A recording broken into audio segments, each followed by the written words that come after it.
மதுரையை பார்க்காதவன் மாபாவி அப்படின்னா, நீங்க எவ்வளவு பாவம் பண்ணிருந்தாலும் மதுரை மண்ணை மிதிச்சிட்டா உங்க பாவம் நீங்கி நீங்கள் புண்ணியம் பெறுவீர்கள்.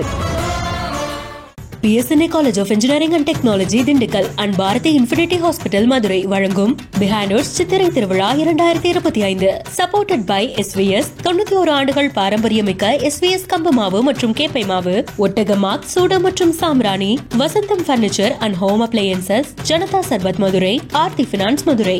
யார் ஒருவர் மதுரையில் வசிக்கிறார்களோ அவங்களுக்கு இன்ப நலம் சேரும். திரு ஆலவாய்னு கேட்டா புண்ணியம், திரு ஆலவாய நினைச்சா புண்ணியம், சொக்கநாதர் தரிசனம் பண்ணா புண்ணியம், மதுரையிலே இருந்தாலே புண்ணியம்.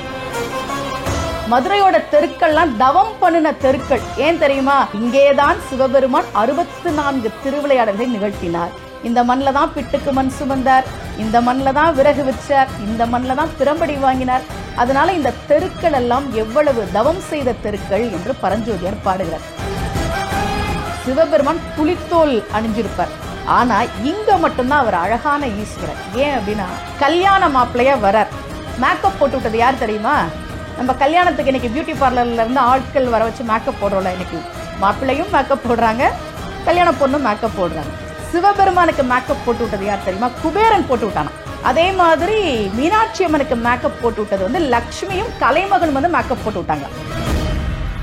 BSNA College of Engineering and Technology Dindigul மற்றும் பாரதி இன்ஃபினிட்டி ஹாஸ்பிட்டல் மதுரை வழங்கும் Behind Doors சித்திரை திருவிழா 2025 சப்போர்ட்டட் பை SVS. 91 ஆண்டுகள் பாரம்பரியமிக்க SVS கம்பு மாவு மற்றும் கேப்பை மாவு, ஒட்டக மார்க், சூடம் மற்றும் சாம்ராணிகள், Vasantham furniture and home appliances, Janata சர்பத் Madurai, Aarthi finance Madurai. Behind Doors நேயர்களுக்கு வணக்கம். நம்மிடையே இன்றைக்கு யார் இணைந்திருக்காங்க அப்படின்னா, பேச்சாளர், ஆன்மீக சொற்பொழிவாளர், அது மட்டும் இல்லாமல் நல்ல ஜோதிடர் அப்படின்னு கூட சொல்லலாம். இந்த மாதிரி நிறைய விஷயங்களை பண்ணிக்கிட்டு இருக்காங்க சுமதி ஸ்ரீ அவர்களை. நிறைய இடங்களை நீங்கள் பார்த்துருந்துருப்பீங்க. இன்னைக்கு அவங்கள வரவேற்பதில் Behind Doors பெருமை கொள்கிறது. பேச நிறைய விஷயங்கள் இருக்கு, பேசலாம். வணக்கம், எப்படி இருக்கீங்க? நல்லா இருக்கேன், நீங்க எப்படி இருக்கீங்க? ரொம்ப நல்லா இருக்கேன். இந்த நாளில் உங்களை சந்திக்கிறதுல ரொம்ப சந்தோஷம். ஏன்னா மதுரைக்கே ஒரு தீபாவளி அப்படின்னு சொல்லலாம். மதுரையோட தீபாவளி அப்படிங்கிறது மீனாட்சி திருக்கல்யாணம் அண்ட் கள்ளழகர் ஆற்றில் இறங்குற அந்த வைபவம். இன்ற நாளில் உங்களை சந்திக்கிறதுல ரொம்ப சந்தோஷம். இன்னைக்கு அந்த மதுரை மீனாட்சி திருக்கல்யாணத்துல இருக்கக்கூடிய கதைகள் ஏராளம். நிறைய இடங்கள்ல நிறைய பேர் பேசியிருக்கிறாங்க. நீங்களே நிறைய இடங்கள்ல பேசியிருக்கீங்க. தொடர்ந்து 11 வருஷமா நீங்க இது சம்பந்தமா லைவ் பண்ணிட்டு இருக்கீங்கிறத பார்க்க முடியுது. ஆனாலும் எங்க நேயர்களுக்காக இதுக்கு பின்னாடி இருக்க கதையை நாங்க தெரிஞ்சுக்கணும்னு ஆர்வமா இருக்கும். எங்க இருந்து தொடங்கினா சரியா இருக்கும் நீங்க நினைக்கிறீங்க? மீனாட்சி சுந்தரேஸ்வரர் திருக்கல்யாணத்தை மதுரையில இருந்தே தொடங்கலாம். மதுரையின் சிறப்புகள்ல இருந்தே தொடங்கலாம். நான் பல மேடைகளில் சொல்லியிருக்கேன். ஒரு சொலவடை உண்டு, மதுரையை பார்க்காதவன் மாபாவி. அதனால் மதுரையை பார்க்காதவன் மாபாவி அப்படின்னா, நீங்க எவ்வளவு பாவம் பண்ணியிருந்தாலும், எவ்வளவு கர்ம வினைகளால் கஷ்டப்பட்டாலும், மதுரை மண்ணை மிதிச்சிட்டா உங்க பாவம் நீங்கி நீங்கள் புண்ணியம் பெறுவீர்கள் என்பதால் தான் மதுரையை பார்க்காதவன் மாபாவி அப்படின்னு சொன்னாங்க. அந்த மதுரையை அரசாட்சி செய்யக்கூடிய பட்டத்தரசி மீனாட்சி. பொதுவாக நீங்கள் ஒரு கோவிலுக்கு போனீங்கன்னா, அந்த கோவிலில் மூலஸ்தானம் எது அப்படின்னா, சுவாமி இருக்கக்கூடிய கருவறை தான் மூலஸ்தானம். நீங்கள் எந்த கோவிலுக்கு போனாலும் மூலஸ்தானம் அப்படின்னா சுவாமி இருக்கக்கூடிய இடம்தான் மூலஸ்தானம். ஆனால் மதுரை மீனாட்சி அம்மன் கோவிலில் மட்டும் மூலஸ்தானம்னா அது மீனாட்சி அம்மன் இருக்கிற சந்நிதி தான் மூலஸ்தானமே தவிர சுந்தரேஸ்வரர் இருப்பது மூலஸ்தானம் அல்ல. அவளுக்கு தான் அங்கே முதல் மரியாதை. பொதுவாக ஒரு பொண்ணு இந்த உலகத்தில் மகாராணி அப்படின்னா எப்படி அவங்க மகாராணி ஆகுறாங்க? மகாராஜாவை திருமணம் செய்து கொண்டதால் மகாராணி. இந்த உலகத்தில் எந்த மகாராணியை நீங்கள் எடுத்து பார்த்தாலும், மகாராணின்னு ஏன் சொல்கிறோம் அப்படின்னா, மகாராஜாவின் மனைவி என்பதால் மகாராணி. ஆனால் பெண்களில் நம்முடைய அன்னை மீனாட்சி மட்டும்தான் திருமணத்திற்கு முன்பே பட்டத்தரசியாக, மதுரையின் அரசியாக, மகாராணியாக இருந்தவள். அதனாலதான் பாண்டிய நாட்டுக்கு பேரே கன்னி நாடு அப்படின்னு பேரு. இன்றைக்கு மதுரையில் மீனாட்சி சுந்தரேஸ்வரர் திருக்கல்யாணம் வெகு விமரிசையாக நடைபெற்றிருக்கிறது. ரொம்ப ரொம்ப அற்புதமான திருத்தலம் மதுரை. நான் ஆன்மீக ரீதியாக உங்களுக்கு விளக்கம் சொல்றேன் பாருங்க. நம்ம உடம்புல 6 ஆதார சக்கரங்கள் இருக்கு. 6 சக்கரங்கள் இருக்கு. இந்த 6 சக்கரங்களுக்கும் 6 கோவில்கள் தமிழ்நாட்டில் உண்டு. 6 ஆதார தலங்கள் அப்படின்னே உண்டு. அப்படி ஒவ்வொரு தலங்களுக்கும் ஒரு கோவில் உண்டு. இப்போ மூலாதாரம் அப்படின்னா அது திருவாரூர். இப்படி ஒவ்வொரு ஆதார தலங்களுக்கும் ஒரு கோவிலை நம்ம சொல்கிறோம். விசுத்தினா திருக்காலத்தி, ஆக்ஞைனா காசி, இப்படி சொல்லிகிட்டே போகிறலாம். இந்த 6 சக்கரங்களுக்கு மேலே, நம்ம தலைக்கு மேலே 12 அங்குலம் இடைவெளியில் இருக்கக்கூடிய அந்த இடத்துக்கு பேர் துவாத சாந்த பெருவழின்னு பேர். அதில் மதுரை தான் துவாத சாந்த பெருவழி என்று குறிப்பிடப்படக்கூடிய தலம். அப்படி ஒரு அற்புதமான ஸ்தலம் தான் மதுரை. இந்த மதுரையினுடைய வரலாற்றை பரஞ்சோதியார் திருவிளையாடற் புராணத்தில் பேசுகிறார். என்ன சிறப்பு, மதுரைக்கு என்ன சிறப்பு? மனுஷனா பிறந்த எல்லாருக்குமே 4 விஷயம் முக்கியம்: அறம், பொருள், இன்பம், வீடு. நீங்கள் எந்த இலக்கியத்தை எடுத்து பார்த்தாலும் மனிதன் அப்படின்னா அவன் அறத்தோடு இருக்கணும். அவனை சுற்றி இருப்பவர்களும் அறத்தோடு இருந்தால் தான் அவன் நிம்மதியாக இருக்க முடியும். அதே மாதிரி பணம் ரொம்ப தேவை, பொருள் ரொம்ப தேவை. பொருள் இருந்தால் போதுமா, மகிழ்ச்சியும் ரொம்ப தேவை. வாழ்ந்து முடிஞ்ச பிறகு நம்ம எல்லாருக்கும் முக்தி தேவை. அறம், பொருள், இன்பம், வீடு, இந்த 4ம் தான் மனிதர்களுக்கு தேவையானது. ரொம்ப அழகா பரஞ்சோதியார் சொல்றார். மதுரையை பற்றி சொல்லும்போது, திரு ஆலவாய் என்று கேட்டவரே அறம் பெறுவார். நீங்க மதுரை அப்படின்னு கேட்டுட்டா போதுமா, உங்களுக்கு நிச்சயமா அறம் உண்டு. திரு ஆலவாய் என்று கேட்டவரை அறம் பெறுவார், செல்வம் ஓங்கும். திரு ஆலவாய் என்று நினைத்தவரை பொருள் அடைவார். மதுரை அப்படின்னு மனசுல நினைச்சிட்டீங்கன்னா உங்களுக்கு பொருள் கிடைச்சிடும், கவலைப்படாதீங்க. தேவதேவை திரு ஆலவாய் இடத்து கண்டவரே இன்ப நலம் பெறுவார். நீங்க மதுரைக்கு போய் சொக்கநாதரை பார்த்துட்டீங்கன்னா உங்களுக்கு இன்பம் கிடைச்சிடும். யார் ஒருவர் மதுரையில் வசிக்கிறார்களோ, திரு ஆலவாய் வதிப்பவரே, அவங்களுக்கு இன்ப நலம் சேரும் என்று பாடுகிறார்.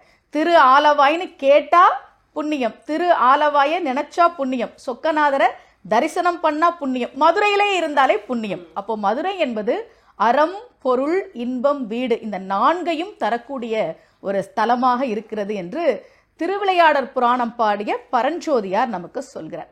அந்த தெருக்களை பற்றி அவர் சொல்கிறார். மதுரையினுடைய தெருக்கள் எப்படிப்பட்ட தெருக்கள்?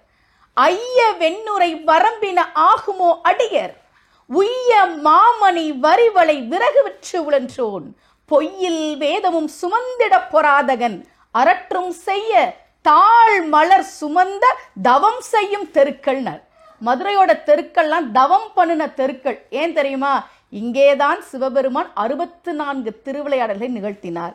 இந்த மண்ணில் தான் பிட்டுக்கு மண் சுமந்தார், இந்த மண்ணில் தான் விறகு விற்றார், இந்த மண்ணில் தான் பிரம்படி வாங்கினார். அதனால இந்த தெருக்கள் எல்லாம் எவ்வளவு தவம் செய்த தெருக்கள் என்று பரஞ்சோதியார் பாடுகிறார். இன்னைக்கு நாமெல்லாம் ஸ்மார்ட் சிட்டி அப்படின்னு பேசுறோம்ல, ஒரு நகரத்தை ஸ்மார்ட் சிட்டியா மாத்தணும்னா என்னென்ன இருக்கணும், அந்த அமைப்பில் இருப்பது மதுரை. நீங்க அந்த காலத்திலேயே ஒரு ஸ்மார்ட் சிட்டி எப்படி இருக்கணும் அப்படின்றத நமக்கு மதுரை மாநகரம் தான் சொல்லுது. நீங்க தாமரை பூ எடுத்துக்கிட்டீங்கன்னா நடுவுல அந்த பூ மொட்டு இருக்கும், அதை சுற்றி இதழ்கள் இருக்கும் இல்லையா? அப்படித்தான் மீனாட்சியம்மனுடைய கோவிலும் அதை சுற்றி இருக்கக்கூடிய மாட வீதிகளும் அமைந்திருக்கும். அவ்வளவு சிறப்புக்குரியது மதுரையம்பதி. அங்கே அன்னை மீனாட்சிக்கும் சுந்தரேஸ்வரருக்கும் திருமணம். அதென்ன சுந்தரேஸ்வரர் அப்படின்னா, சுந்தரம்னா அழகு. அங்க இருக்கக்கூடிய சிவபெருமான் அழகாக இருக்கக்கூடிய ஈஸ்வரன். ஏன் மற்ற இடத்துல சிவபெருமான் அழகா இல்லையா அப்படின்னா, வழக்கமா சிவபெருமான் எப்படி இருப்பாரு, அழகுபடுத்திக்குவாரா? இல்லை, பெருமாள் தான் அலங்கார பிரியர், இவர் அபிஷேக பிரியர். மற்ற இடங்கள்ல சிவபெருமான் அழகா இல்லையா அப்படின்னா, சிவபெருமான் புலித்தோல் அணிஞ்சிருப்பார். நம்மலாம் கழுத்துல அழகா பாசி, இப்போ பிகின்வுட்ஸ்ல இன்டர்வியூ அப்படின்னா புடவைக்கு மேட்சா ஒரு பாசி வளையல் எடுத்து மாட்டிட்டு வரோம். அவர் என்ன அணிஞ்சிருப்பார்? பாம்பு எடுத்து கழுத்துல மாட்டிட்டு இருப்பார், அப்படிதானே இருப்பார். ஆனா இங்க மட்டும்தான் அவர் அழகான ஈஸ்வரன். ஏன் அப்படின்னா, கல்யாண மாப்பிள்ளையா வரார். மேக்கப் போட்டு விட்டது யார் தெரியுமா? நம்ம கல்யாணத்துக்கு இன்னைக்கு பியூட்டி பார்லர்ல இருந்து ஆட்கள் வர வச்சு மேக்கப் போடுறோம்ல, இன்னைக்கு மாப்பிள்ளையும் மேக்கப் போடுறாங்க, கல்யாண பொண்ணும் மேக்கப் போடுறாங்க. சிவபெருமானுக்கு மேக்கப் போட்டு விட்டது யார் தெரியுமா? குபேரன் போட்டு விட்டானா. அப்படியா? குபேரன் தான் மேக்கப் போட்டு விட்டது. அதே மாதிரி மீனாட்சி அம்மனுக்கு மேக்கப் போட்டு விட்டது லக்ஷ்மியும் கலைமகளும் மேக்கப் போட்டு விட்டாங்க. அவங்க தான் அலங்காரம் பண்ணாங்க. அந்த அலங்காரம்லாம் முடிச்ச உடனே எப்படி இருக்கிறார் சிவபெருமான் அப்படின்னு பரஞ்சோதியார் பாடுறார். சடை மறைத்து, அவர் முடியெல்லாம் தொங்கிட்டு இருக்குள்ள சிவபெருமானுக்கு அந்த முடியெல்லாம் மறைச்சிட்டாராம்.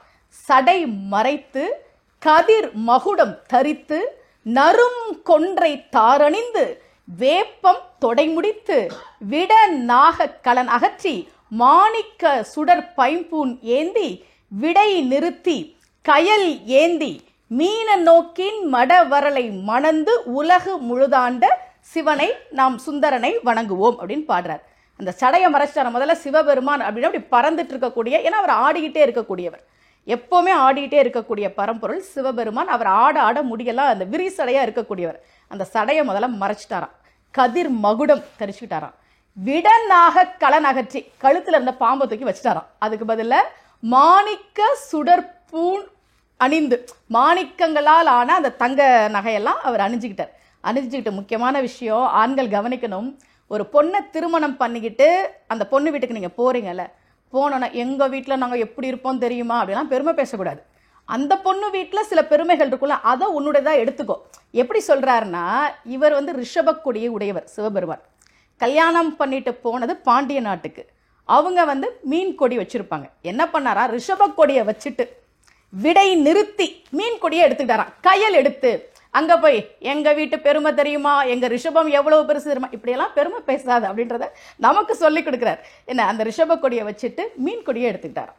எடுத்து வழுதி மருமகனாகி, பாண்டிய மன்னனுடைய மருமகனாகி, மீன நோக்கின் மடவரலை மீனாட்சியை மணந்து உலகம் முழுதாண்டு சுந்தரனை, அழகா இருக்கிறார்ப்பா சிவபெருமான் அப்படின்னு பாடுறார். அந்த சுந்தரனை வணக்கம் செய்வோம் என்று பரஞ்சோதியர் பாடுகிறார். அதனாலதான் அவருக்கு பேரு சுந்தரேஸ்வரர், ரொம்ப அழகாக இருக்கக்கூடிய ஈஸ்வரன். அந்த மீனாட்சி திருக்கல்யாணத்துக்கு என்ன சிறப்புனா, இன்றைய நாளில் நிறைய பெண்கள் மாங்கல்ய சரடு மாத்துவாங்க. நீண்ட ஒரு நல்ல மகிழ்ச்சியான ஒரு மன வாழ்க்கைக்காகவும் கணவருடைய நீண்ட ஆயுளுக்காகவும் மாங்கல்ய சரடு மாற்றுகிற ஒரு மரபு என்பது காலம் காலமாக இருக்கு. இந்த வருஷம் ஏகாதசி திதியும் உத்திரம் நட்சத்திரமும் கூடிய நாளில் மிதுன லக்னத்தில் மீனாட்சி சுந்தரேஸ்வரர் திருமணம் நடைபெற இருக்கிறது. அதை பத்தி உங்ககிட்ட பகிர்ந்துகிட்டதுல எனக்கு ரொம்ப மகிழ்ச்சி. PSNA College of Engineering and Technology Dindigul மற்றும் பாரதி இன்ஃபினிட்டி ஹாஸ்பிட்டல் மதுரை வழங்கும் பிஹேனூர்ஸ் சித்திரை திருவிழா 2025 சப்போர்ட்டட் பை SVS 91 ஆண்டுகள் பாரம்பரியமிக்க SVS கம்பு மாவு மற்றும் கேப்பை மாவு, ஒட்டகம் மார்க் சூடம் மற்றும் சாம்ராணிகள், Vasantham furniture and home appliances, Janata சர்பத் Madurai, Aarthi finance Madurai. PSNA College of Engineering and Technology Dindigul and Bharathi infinity hospital Madurai வழங்கும் பிஹேனூர்ஸ் சித்திரை திருவிழா 2025 சப்போர்ட்டட் பை SVS 91 ஆண்டுகள் பாரம்பரியமிக்க SVS கம்பு மாவு மற்றும் கேப்பை மாவு, ஒட்டகம் மார்க் சூடம் மற்றும் சாம்ராணி, Vasantham furniture and home appliances, Janata சர்பத் மதுரை, ஆர்த்தி ஃபினான்ஸ் மதுரை.